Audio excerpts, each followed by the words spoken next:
everybody. Happy Wednesday as Global Travel Update goes all across America. Peter Greenberg here with you. As you may remember, last week we were in Nashville, Tennessee. And then I said yesterday, if you saw my video that I posted yesterday, you saw me in a place called Georgetown. And I told you saw some horses in the background. And you also saw me say, or heard me say, that I traveled 1,400 miles to get to our next destination.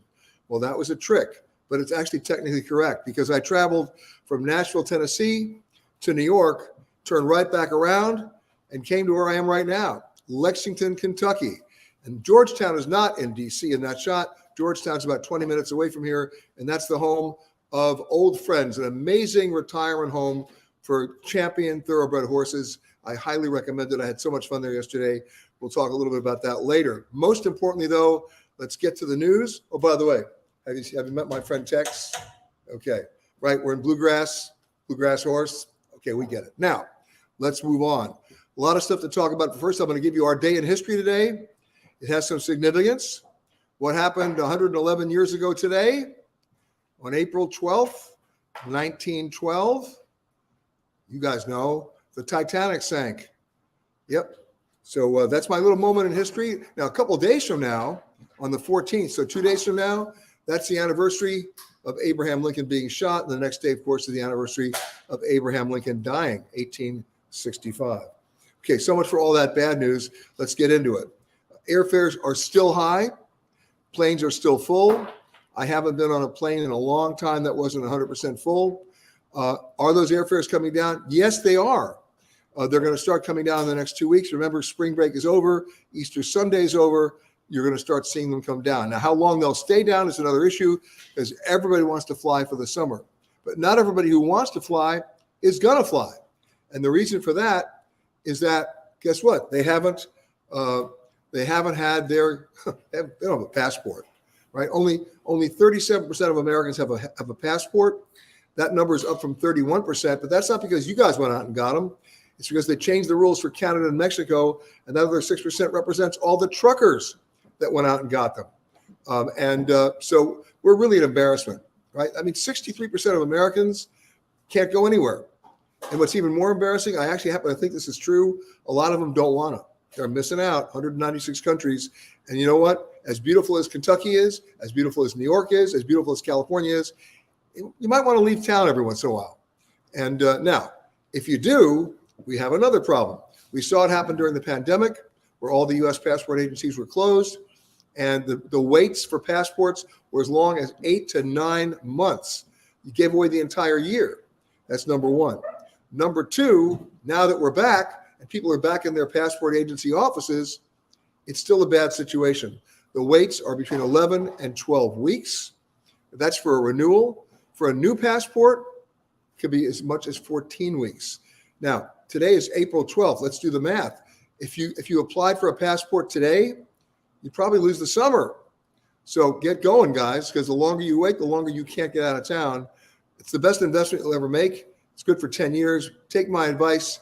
Don't ask for the 24-pager. Ask for the 52-pager because there's a new rule. It's been around for a while. And the rule is that if you exceed the number of pages with stamps, then they're not going to give you new pages. The old days they used to do that. You could go to any passport agency, they put them in, or you can go to a U.S. consulate anywhere in the world, they put in additional pages. Now, when you exceed the number of space on your pages, you have to get a new passport, even if it hasn't expired. My passport's only 4 years into its 10-year life. I had to get a new passport last week. So now you understand. Get the 52-pager. You'll be glad you did. All right, let's say hello to a couple of people here, and then we're going to get into some fun stuff. All right. Paul's saying greetings from Ashland, Virginia. Sue's saying good morning from Bellingham, Washington. When should I look for airfare for Dubai to the Maldives for November 27th? It's $1,800 and up now. Thinking about just Dubai is it's $900 right now, and the Maldives is $1,400. Here's the problem. How do you get to the Maldives? You're going to either through Doha, Dubai, or maybe even Istanbul. So splitting it up is not going to give you a better deal because where people want to go is not Dubai, Doha, or Istanbul. They want to go to the Maldives. That's why that ticket is priced even more for the Maldives than it is to go just to Dubai. So here's what I suggest you do. Go to a newsstand. I know this is old school, but it works. Go to a newsstand that carries in your neighborhood foreign newspapers and get the Saturday edition of any London newspaper. That's when they run their travel sections. In the US, they run them on Sundays, but overseas, they run them on Saturdays. And you'll see ads in those papers from London for flights to the Maldives that are so much better in terms of deals than you'll get from the US, and you can buy them. They just don't advertise them in the US. So then all you need to do is to get on a very cheap flight to London, which, by the way, there will be many cheap flights to London. You heard me say last week, North Atlantic, round trip from New York right now is $318 round trip. So, and that's good for the rest of the year if you buy it, right? So check that out, split the trip up, and maybe go from London. You might get a better deal, all right? All right, let me scroll. I'm going to go all the way back up here. Teddy R saying hi from Los Angeles. Evelyn saying hi. Patty saying, you are near where I live. Hello from Frankfurt. Hello, Patty. Okay. Okay, Michelle saying hi from New York.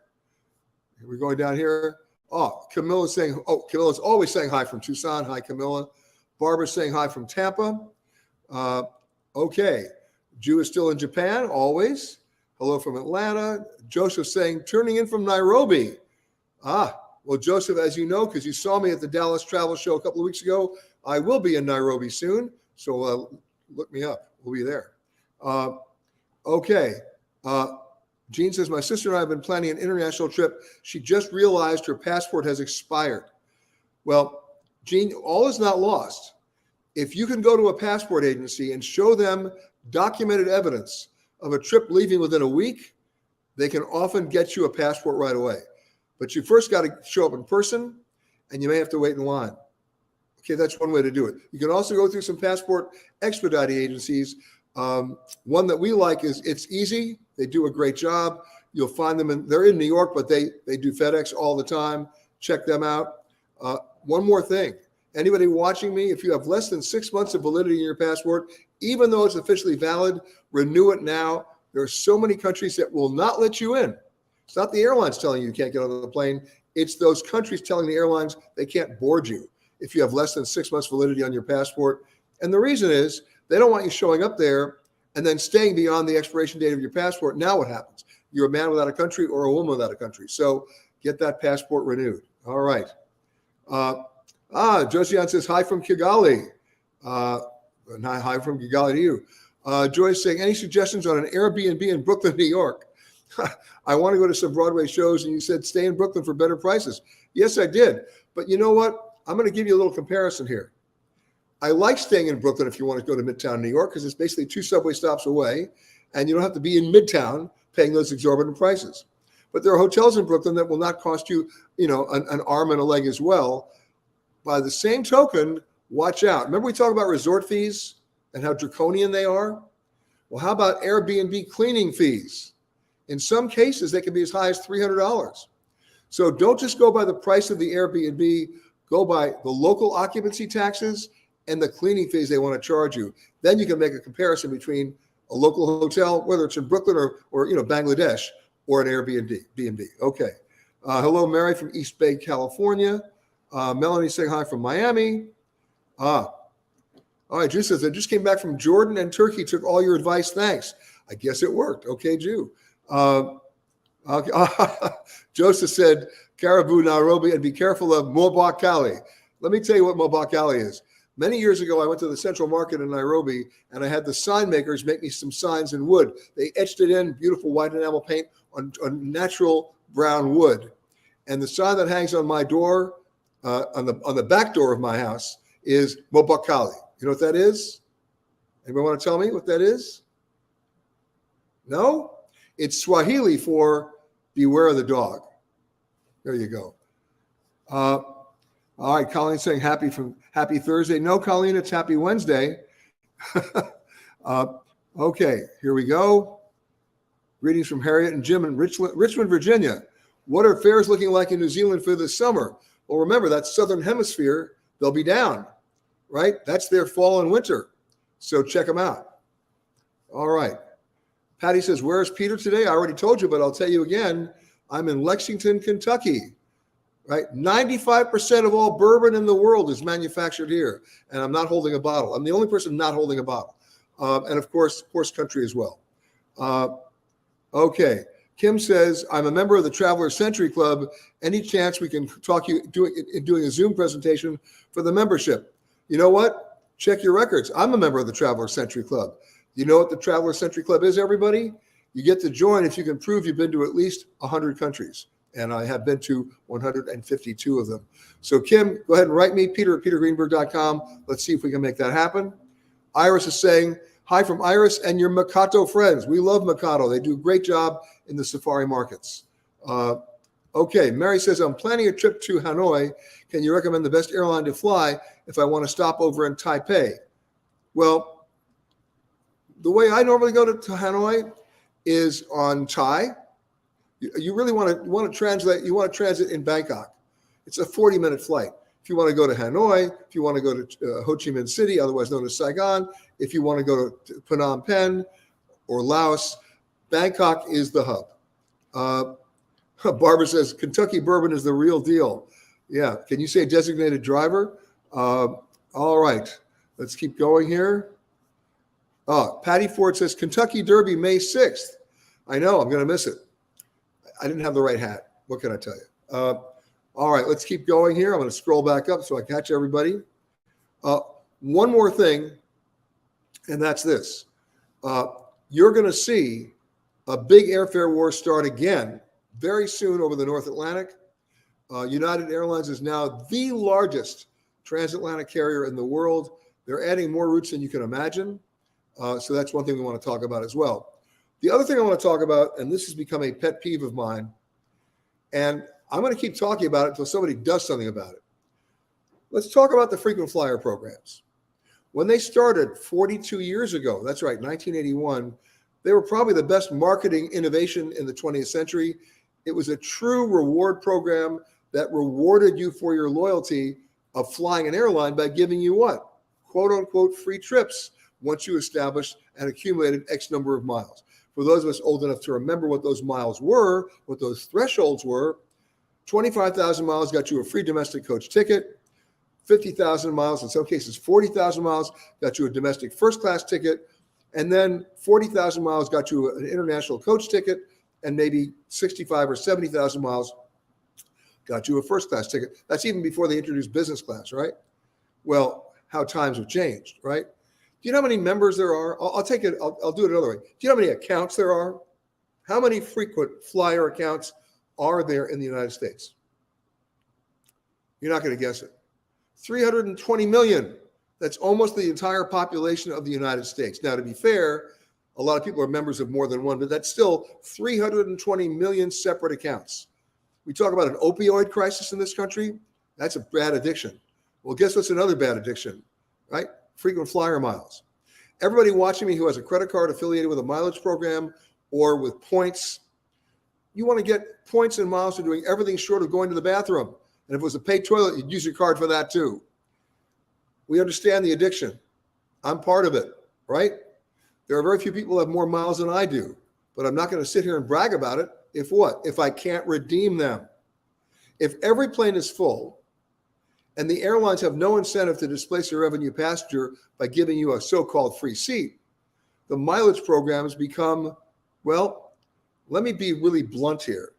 What started as a reasonably great idea has morphed into a marketing operation that borders on a clinical definition of fraud, because they're enticing you with promises that they must know at the time they're making them, they cannot or have no intention of keeping.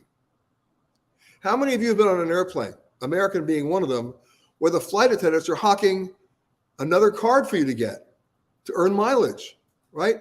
They can't stop it. They're going up and down the aisle. They're throwing these pamphlets left and right. Every single flight, enough already.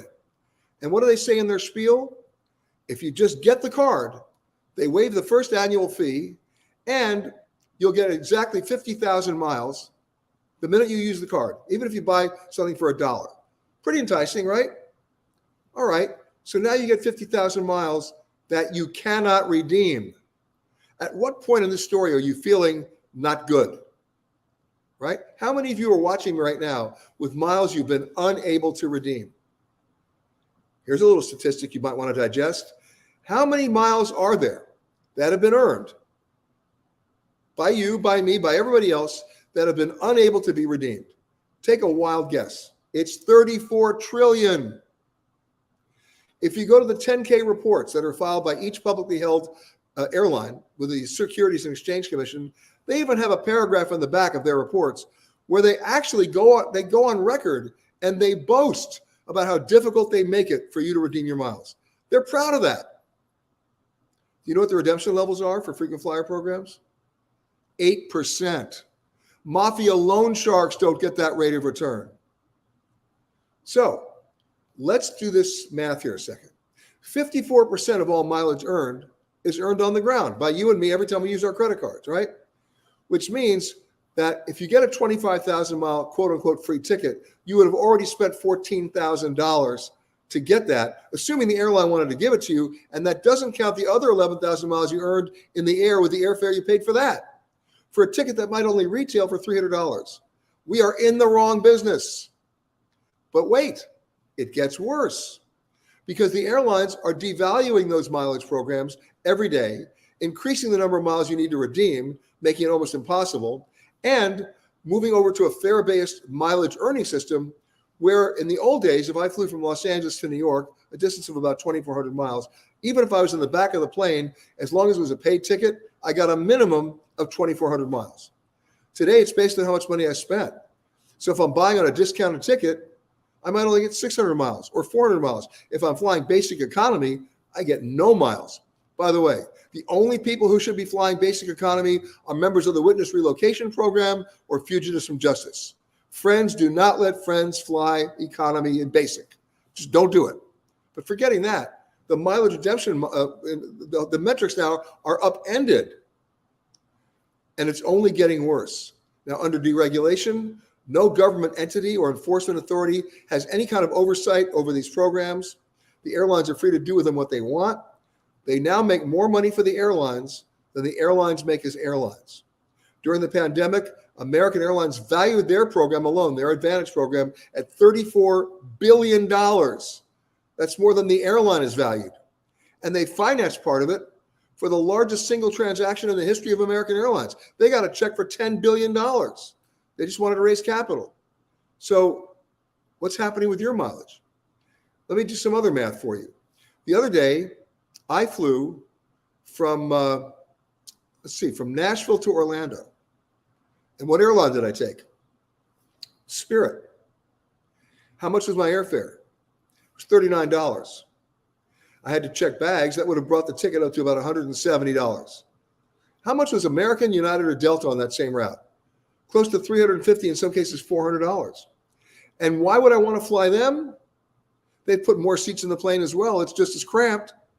For the mileage.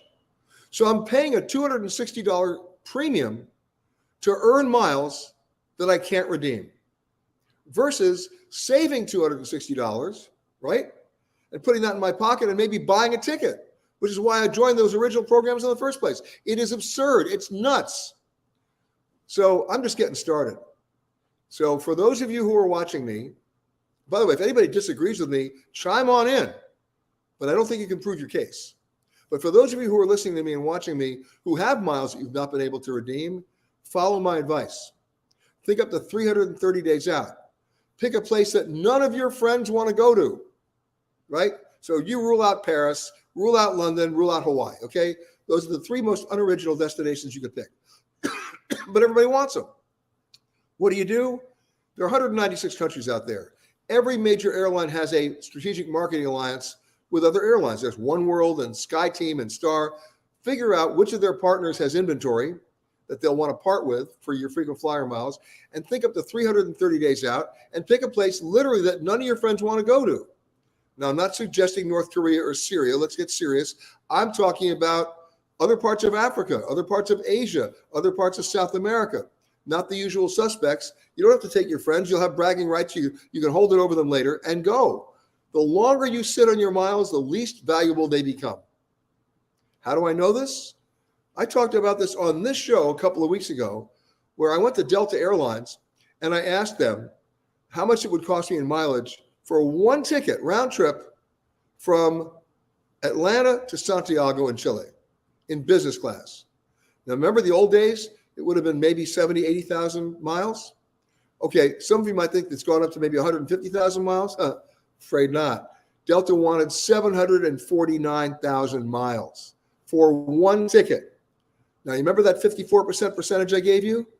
Well, using that metric, if I had been stupid enough to redeem those miles for one ticket, it would have represented that I'd spent $420,000 for that ticket.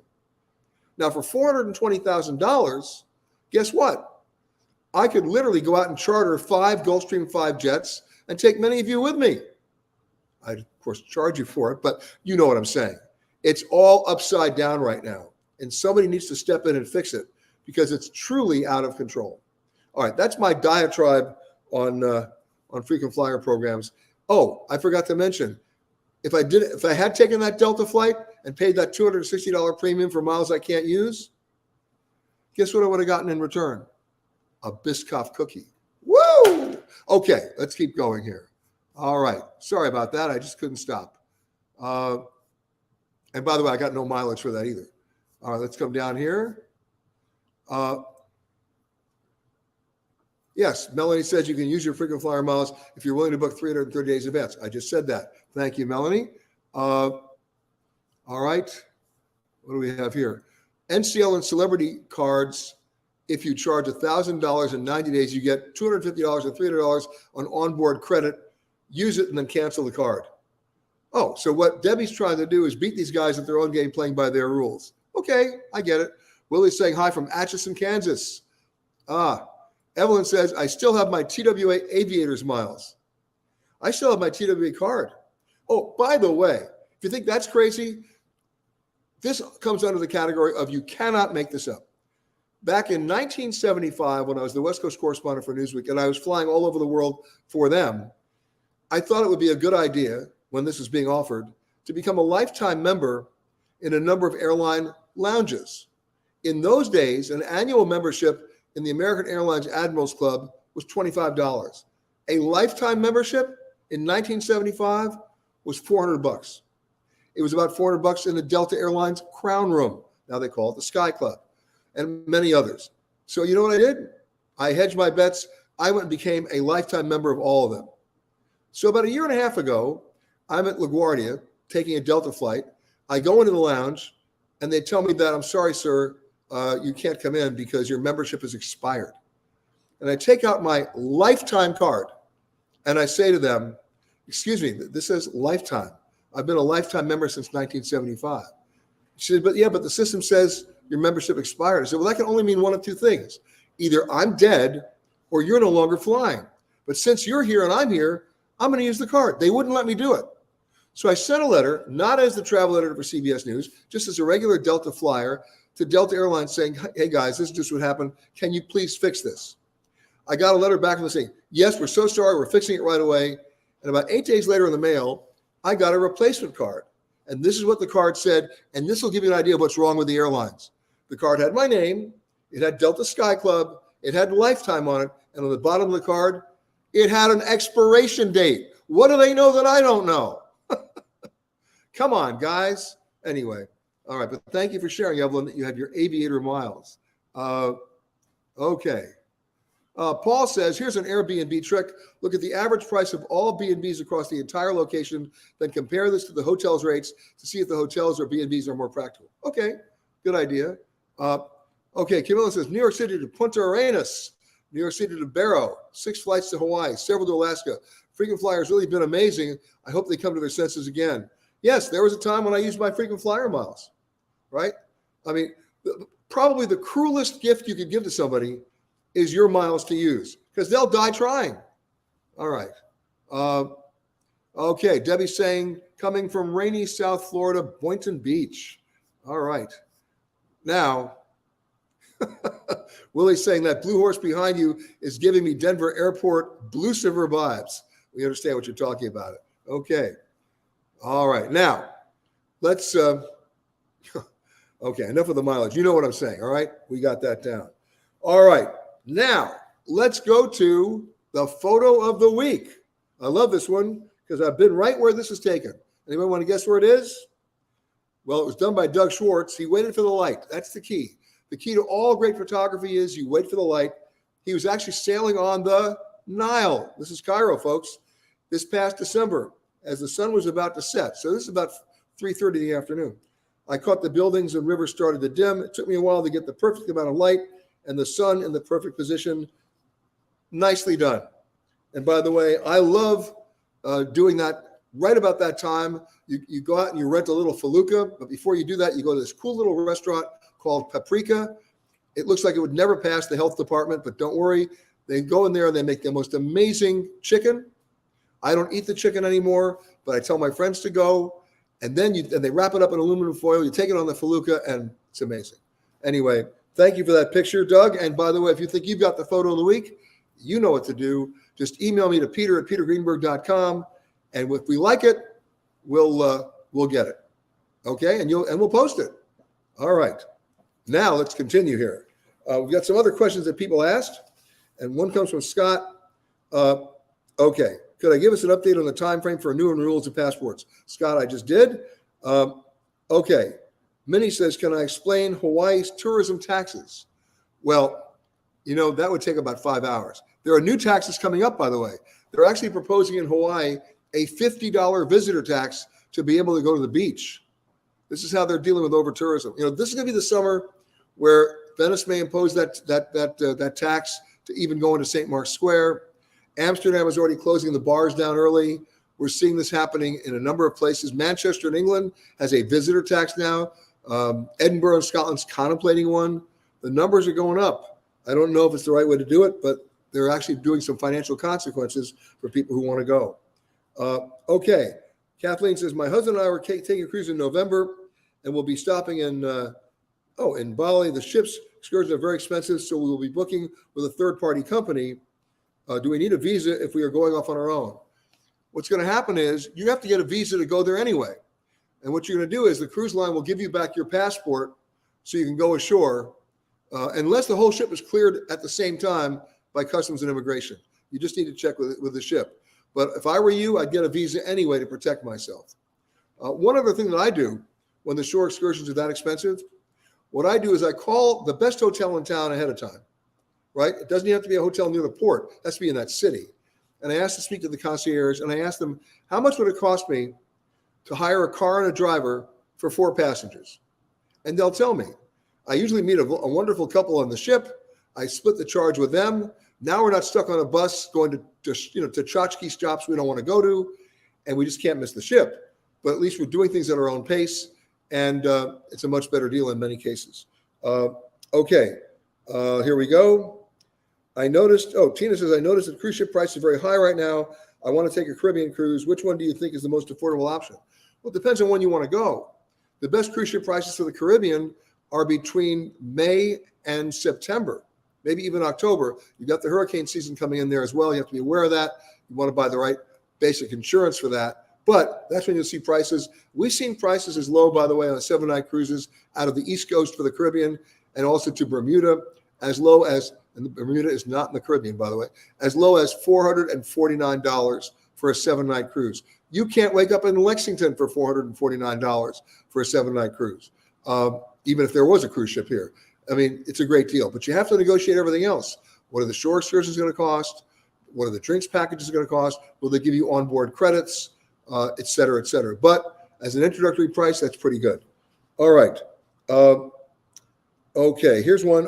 Elisa says, booking a trip to Clearwater, Florida, which airport would you recommend flying into?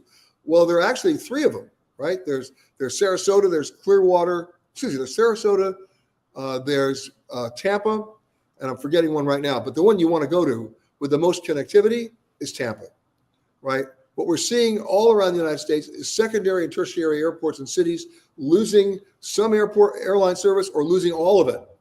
And so you want to go where you have the most opportunities, the most options. And given that choice, the distance between Tampa and Clearwater is nothing. Go to Tampa. All right, let's scroll down and get a few more here before we do something else. Okay. Debbie's saying $479 cruise with taxes and port charges. At that point, they're going to be paying you to take the cruise. I love it. Okay, here's a question. Is it reasonable and worthwhile to visit Carter for 2 to 3 days if we have several extra days prior to a cruise out of Southampton? The answer is overwhelmingly Yes. And you can take the train from London. It's brilliant. I love Cardiff. If you do your history of Wales, it used to be the coal capital of the world. But then, of course, when Margaret Thatcher was the prime minister, she ended coal mining. It was a huge outrage, but it was the best thing that ever happened. And you know what? Cardiff has cleaned up its act. It's beautiful. There are more castles than you can imagine. The markets are great. The people are great. The music is great. And it's doable for 2 to 3 days. Absolutely. Okay. Michelle says, I want to go to Sardinia and Corsica next fall. Any recommendations? Yes. Fly. No, seriously. Don't ask questions like that. Give me much more specifics as to your own abilities, your own affinities and interests. Otherwise, I can't give you an intelligent answer. Okay. I'll be glad to help you. Okay. Evelyn says new route announced by JetBlue. Yes, they just did it. JetBlue is getting into the game. You know, one of the reasons why JetBlue getting into the game in terms of international, one of the reasons why JetBlue is trying to merge with Spirit, 2 different airlines, 2 different cultures, right? Very similar aircraft. Like they both fly the Airbus. And in fact, Spirit flies the plane that JetBlue wants, the Airbus A321. Why? Because that gives them international range. And if JetBlue were to go to Airbus right now and order 25 of them, they'd have to wait 4 or 5 years. You merge with Spirit, you wait 4 or 5 minutes. They're not merging with Spirit because they're compatible in any reasonable way. I think the reason why they want to merge with Spirit is they want the planes. So what did JetBlue just announce today? A new route from JFK to Amsterdam. They're already announced JFK Paris with great introductory rates, I think $479, and they're already going to London, so get ready. All right. Moving right along. Okay. Oh, another Rwanda, folks. Okay, hello. Is it Nukomezi? Thank you. All right, now let me go to one more thing before we say goodbye because we are flying all over the place. And the one more thing is I can't leave you today without a little musical interlude. That's right. Whenever we travel, we like to have some visitors, play some stuff. You remember last week in Nashville, we were over at Gibson Guitar. That was pretty amazing. The acoustic department. They, by the way, all their electric guitars at Gibson are made there in Tennessee. All their acoustic guitars are made in Montana, different kind of wood. But today we have a visitor. Are you ready, Ben? Yes, sir. All right, Ben's coming over. All right, Ben Lacey plays at, what is it, Eppings? Yes, Eppings, sir. right here in Lexington. There's a great music scene here. And come on over. I'm ready. Are you really ready? You don't look ready. I think I'm ready, sir. Okay, you've had 40 minutes to get ready. All right, well, while Ben's working on that, let me answer a few more questions, all right? Okay. Harriet and Jim, I couldn't agree with you more. The airlines might as well be selling gift cards instead of points. Yes, frequent flyer miles are the draconian gift card. They are the draconian gift card, stuff you can't use. Let me tell you my recent history with Delta. In 2019, as you know, I travel a lot. I earned an unbelievable number of VIP one-way upgrades and companion passes and flight credits. Well, I couldn't use them in 2020. Nobody was traveling. In 2021 and last year, they weren't available because every plane was full. So what did Delta do this year? They expired them, right? The draconian gift card. And I went back to Delta and I said, why would you do that? And their answer is, because we can. I said, this is your definition of building an enduring relationship of loyalty? First of all, you give me a useless card. You won't even indulge my delusion that I can actually use them in the next year, which I couldn't anyway by rolling them over? That's right. I wrote them again. You know what their answer was? We've had many requests to do what you've asked, and for many valid reasons, and we're still not going to do it. So let's see if there's logic here. If there are many valid reasons, why wouldn't you do it? And the answer is, which is the same answer I got with that 749,000 mile redemption deal, is because they can. Do we need help in this area? We do. Elected representatives, I know I'm not a big fan of regulation, but something has to come in here to protect the consumer because, as I said before, you cannot run a program that comes under a borderline definition of fraud. You can't make promises that when you make them, you know when you make them, you can't deliver them. Ben, are you ready now? Let's rock. All right, what are we playing? I'm going to put this over here so we can see Ben. What are we doing? We're going to do a little Greg Allman for you one time. Midnight Rider. How's that? We love that song. Go.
No, it looks like it though, doesn't it? It does, It's yeah. actually a Brian Moore guitar, but it does resemble a Les Paul for sure. Ben Lacey, hold on to that thought for a Sure, second. sure. Well, I got some more stuff to tell you before Ben comes back and does another number. That was really great. Thank you, sir. I love it. And you did it all by yourself. You know? Hey, listen, have you ever heard of something called Daily, D-A-L-Y? I bet you haven't. It's all part of a Yale University study about the quality of drinking water around the world. We've all heard the admonition, if you're going overseas, don't drink the water, right? Montezuma's Revenge. I'm going to qualify that. I always drink the water as long as it's boiled. And the mistake that everybody always makes is they order ice cubes. No, that's the same problem. But here's what daily means. This is what the Yale folks did. It stands for the reduction of life expectancy or the quality of life as a result of drinking local water. So which countries have the highest life expectancy for those actually drinking the local water? Austria, Finland, Greece, Iceland, Ireland, Malta, Netherlands, Norway, and Switzerland. Who scored the worst? Not surprisingly, Chad and the Central African Republic. You don't just boil the water there, you nuke it. But how did the U.S. do? We came in an embarrassing 23. So that'll give you some pause for thought. But again, if you're going overseas, just make sure that you can drink a beer, you can drink a soft drink as long as it comes out of a bottle. But anything else that's coming out of a can, anything that's coming out of a fountain or that's got ice in it, don't do it, all right? Okay, one more thing I want to tell you about, and that is, as we're getting ready for summer travel, we all know about delays and cancellations of the airlines. We've lived through that for the last couple of years. But which are the airports that are the worst for it? Well, in the United States, we got a couple. Not surprisingly, LaGuardia, right, and Newark. 27% of the flights at LaGuardia last year were canceled or delayed. Newark, 32% of the flights were delayed. Washington's Reagan, not much better, 28%. But wait, it gets worse. Not far from here, Charlotte, the huge American Airlines hub, 30% of its flights were delayed. That's why they have the rocking chairs there, if you know what I mean. And you know what? What does that mean to you? If you've got a flight going through Charlotte, and I have one going tonight, you got to schedule at least 2.5 hours of connect time, or you'll be trapped in that rocking chair feeling very sorry for yourself. All right, now, you want some good news? Here it comes. And it's not being promoted well, so I'm going to tell you about it. There are a number of airlines right now, if you're taking overseas flights, that are going to throw in either free hotels or free stopovers or both if you connect through their hubs. So for example, Turkish Airlines, they fly to more destinations in the world than any other airline, right? And if you're going to go through Istanbul, if you want to go from LA to Chicago on Turkish, you're going to go through Istanbul, get it? So as long as you're going to do that, if you're an economy and you apply for it, they'll give you 2 free nights at a hotel in Istanbul, free. If you're in business class, they'll give you 3 free nights. Why wouldn't you do that, right?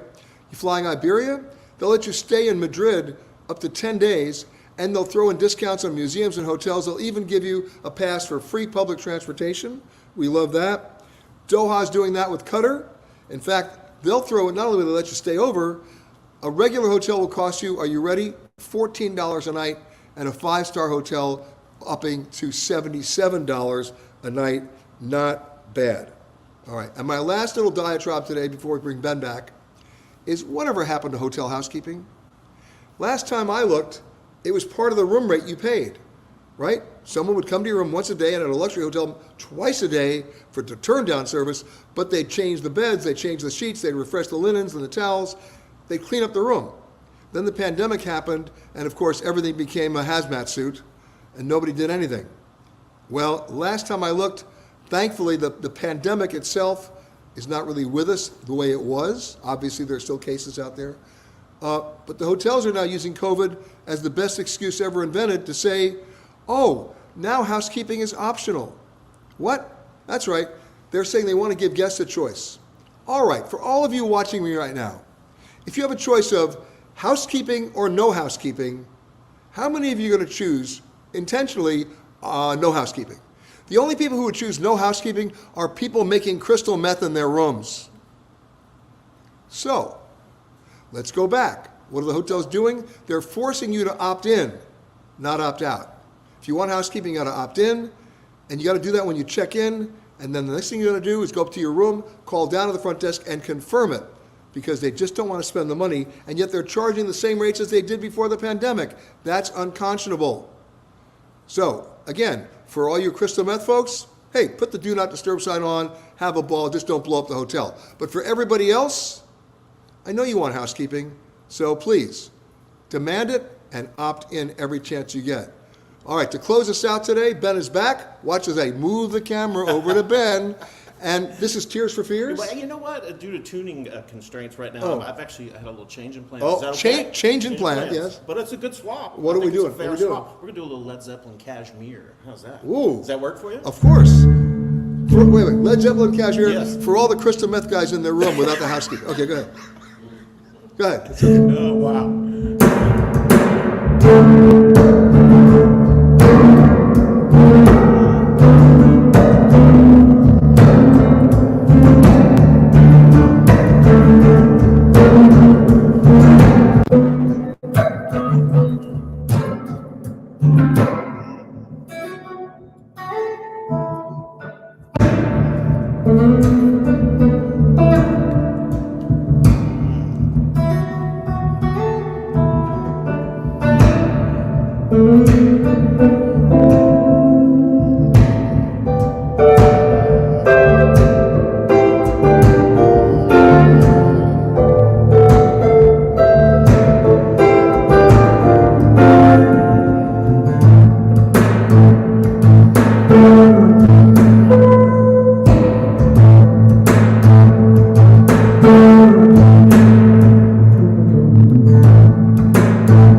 Paging Robert Plant. Ben Lacey, thank you so much Thank for you, joining Peter. us. Thank you for having me, We Peter. really appreciate Yes, that. sir. And you're playing where? Tonight at Eppings. Tonight at Eppings. Yes. Check local listings for Yes. that. Speaking of checking local listings, tonight is the premiere, we're in competition with you, of our new show, Hidden Aegean. For those of you who are good watchers of what we do, this year we've already done Hidden Canary Islands, a 1-hour special, Hidden Saudi Arabia, Hidden Ireland, and tonight we premiere Hidden Aegean. We've got the entire Turkish coast on that, so please check your PBS local listings, and if you can't find it there, it streams on Amazon Prime and Apple TV Plus. Here's the trailer.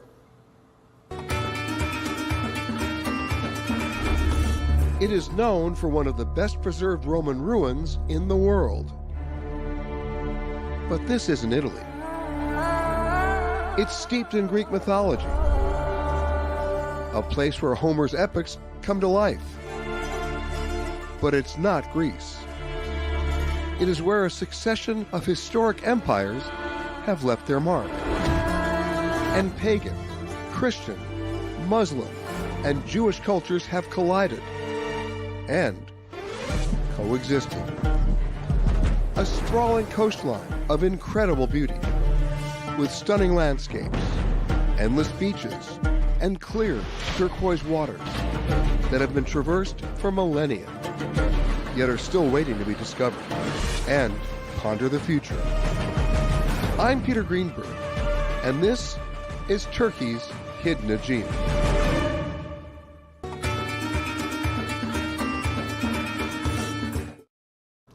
And there you have it. Hidden Aegean, premiering tonight on many PBS stations. Check your local listings again. Available also on Amazon Prime and Apple TV Plus. We are out of time. I'm heading to the airport. I want to thank Ben Lacey. He's playing tonight at Eppings. If he could not tear himself away from his television set watching Hidden Aegean. And I want to thank all the folks here in Lexington for having us. It's an amazing town that goes way beyond just bluegrass and bourbon, although the bourbon does help. Thank you, everybody, for watching. Anthony, thank you for doing all the boards back in Los Angeles. The radio show this week from a place a little bit further away from here, so check that out. And remember, every Wednesday this month, we'll be coming across America to do our global travel update. Here's a hint. A week from today, I will have traveled another 3,200 miles to get there, and it's still in the United States. So think if you can figure that one out. But until then, have a great rest of the week. Have a great weekend. Enjoy the shows. Come see everybody here in Lexington, and I'll see you next week.